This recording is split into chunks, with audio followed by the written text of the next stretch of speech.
खारियाँ, लाला मुसा, वजीराबाद, ये तमाम इलाके जो हैं ये उस की जो करोड़ों की आबादी है जिसको पिछली मोटरवे बनाते वक्त इग्नोर कर दिया गया था, ये तमाम आबादी अब इस मोटरवे से इस्तेफादा कर पाएगी और ये एक बहुत बड़ा इंशाल्लाह जो प्रोजेक्ट है वो नॉर्थ पंजाब का सबसे बड़ा रोड का प्रोजेक्ट होगा जो वज़ीर आज़म साहब इंशाल्लाह इसको नवंबर में इनॉग्रेट करेंगे।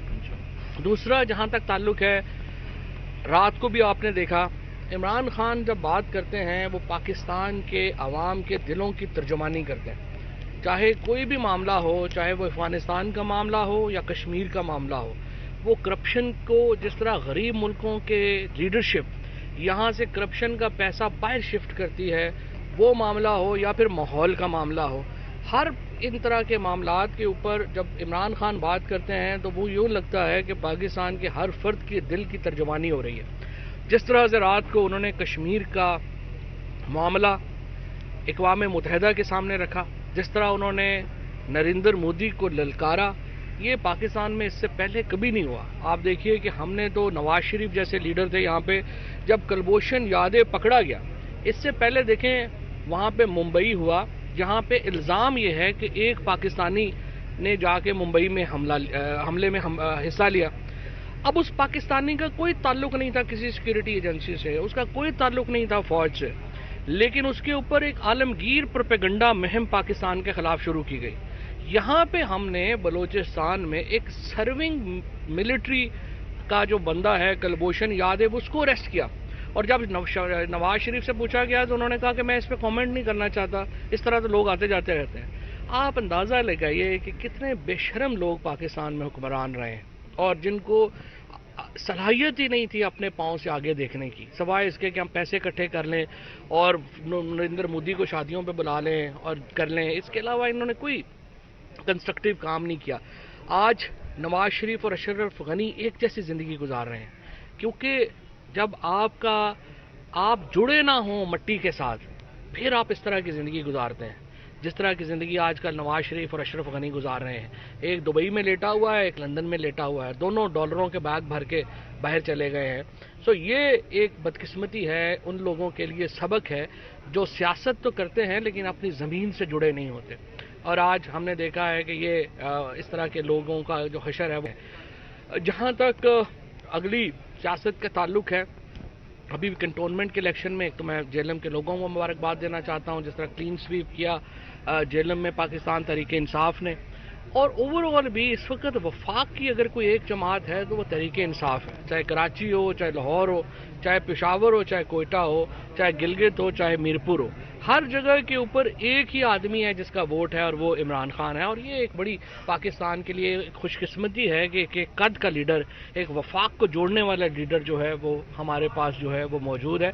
इंशाल्लाह अगले जो इंतखाबात हैं उससे पहले लोकल गवर्नमेंट इलेक्शंस जो हैं जो होने हैं, उनमें तहरीक इंसाफ आप देखेंगे कि अगली दफ़ा 2/3 अक्सरियत से पाकिस्तान में हुकूमत बनाएगी। और इस बार तो हमें थोड़ा ये ज़रूरत पड़ी कि हम अपने साथ इत्तेहादियों को जोड़ें और हुकूमत बनाएं, कंप्रोमाइज़ भी करने पड़े। अगली दफ़ा की जो सूरत हाल है उसमें नून लीग और पीपल्स पार्टी मुकम्मल तौर पर बिखर गई है। और आप देख रहे हैं कि नून लीग और पीपल्स पार्टी के तो टिकट लेने वाले लोग नहीं हैं। पीपल्स पार्टी को पंजाब में अभी जब बिलावल साहब साउथ पंजाब गए हैं, उन्होंने वहाँ पे लोगों को 5-5 करोड़ रुपया ऑफर किया है कि हमारे टिकट के ऊपर आप इलेक्शन लड़ेंगे तो हम पैसे देंगे, क्योंकि कोई संजीदा आदमी जो है वो इस तरह तो इलेक्शन नहीं लड़ेगा। लिहाजा इनके पास तो कैंडिडेट ही नहीं है। नून लीग के पास शहबाज शरीफ साहब जो हैं और मरियम नवाज़ हैं और बाकी लोग हैं, ये सारे हर हफ्ता टॉस करते हैं कि आज इस हफ्ते ये लीडर होगा, फिर अगले हफ्ते दूसरा लीडर होगा। ये पार्टियां तो बिल्कुल टूटी हुई बिखरी हुई हैं। और इंशाअल्लाह ताला आप देखेंगे कि पीपल्स पार्टी और पीएमएलएन है, उनका ये आखिरी इलेक्शन होगा। इसके बाद ये इलेक्शन लड़ने की पोजीशन में ही नहीं होंगे और तहरीक इंसाफ और इमरान खान एक बहुत बड़ी मेजॉरिटी से इंशाअल्लाह अगली हुकूमत जो है वो बनाने जा रहे हैं। और इस तरह से जिस तरह से अफगानिस्तान का मसला आगे बढ़ इस रीजन में तमाम फैसलों के लिए आलमी लीडरशिप इस वक्त इमरान खान को देख रही है और पाकिस्तान को देख रही है, जो हमारे लिए फ़ख्र की बात है।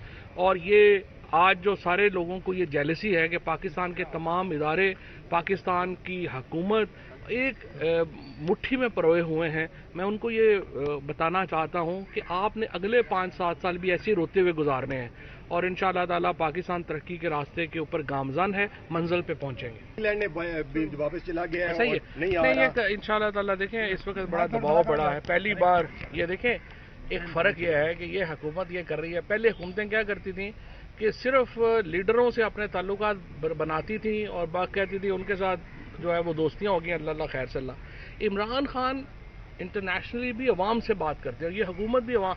اب ہم نے جب حقائق سامنے لے کے آئے ہیں نیوزی لینڈ کے دورے کے, اب آپ دیکھیے کہ انگلش کرکٹ ٹیم کے اوپر اور انگلش بورڈ کے اوپر کتنا دباؤ بڑھا ہے.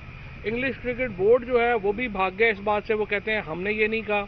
انگلش پلیئرز کہہ رہے ہیں کہ ہم سے آپ نے کنسلٹیشن نہیں کی. وومن ٹیم جو انگلش ٹیم ہے وہ ان کو کرٹیسائز کر رہی ہے, اور خود جو وزیر اعظم ہیں جو وہاں پہ یو کے ان کے حوالے سے یہ خبر چھپی ہے کہ انہوں نے اپنی ناراضگی کا اظہار کیا ہے. سو یہ سمجھتا ہوں میں کہ ایک پبلک ڈپلومیسی کی کامیابی ہے کہ جب ہم نے یہ ساری چیزیں عوام کے سامنے رکھی ہیں. عوام فیئر ہوتے ہیں, چاہے وہ برطانیہ کے ہوں, چاہے امریکہ کے ہوں, چاہے ہمارے ہوں.